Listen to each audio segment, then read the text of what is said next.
This is a cute little story about when I was a single girl. I was living in Kansas City and I was a member of the Chamber of Commerce. Wherever I've been, I've always joined the Chamber of Commerce because it's just a quick way to meet people, get business going, whatever.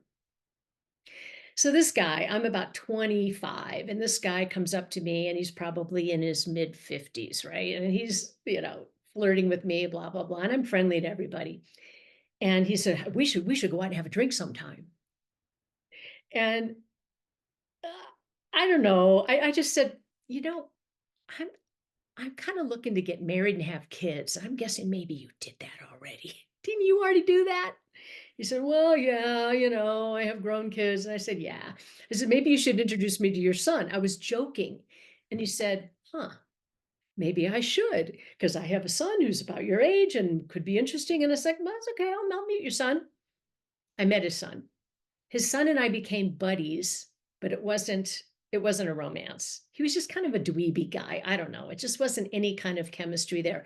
But we shared some passions. We both loved dogs. I couldn't have a dog. I was working in the hotel industry, 70 hours a week. Would have been horrible to have a dog. He was a salesperson on the road a lot and couldn't have a dog. So he would borrow his neighbor's dog and take the dog out on missions, flirting missions on Saturday and Sundays. He would do it every weekend. And he had his little circuit. He would go to the coffee shops and he had art galleries and he had live music places he would go. And sometimes he would go to the dog park and either play with the neighbor's dog or play with other people's dogs. And I loved that too. So he and I would go to these places and have fun. And he was always trying to kind of make it a romance. And I just wasn't feeling it. I just wasn't feeling it. He kept trying and I was nice. I'm like, I don't think so. We're just meant to be buddies.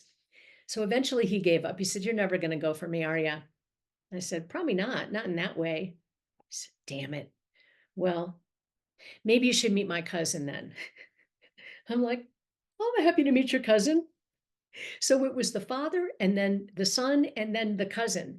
And the cousin was my favorite guy of all the guys that I dated in Kansas City. So what's the moral of the story? The moral of the story is don't turn down dates with people. Massage your current opportunities. Look for opportunities. This guy was dweeby, but we both loved art galleries. So we would go to art galleries. We both loved dogs. So we would walk the dog. We'd go to the dog park. We became friends. He kept knocking on my door. I wasn't opening it for romance, but sooner or later, he said, you should meet my cousin. There was a lady who was the grandmother of a guy that I dated in college. And some of you have heard me talk about her. Her name was Anne Bray, and she was a Southern belle from Atlanta. And I think I dated the guy an extra couple months because she was so special. And she and I had all these wonderful dates on Sundays. I'd go over to her place and we would just talk and have quiches. And oh my gosh, loved her. And as we were breaking up and I was moving on and college was over and, she said, I have some advice for you, Julie. You keep this in your mind as you're doing your dating. I said, okay, all right. What's the advice? She said, never turn down a date with anybody. You never know who his friends might be. Keep that in the back of your mind. Don't turn down dates with people. Say yes.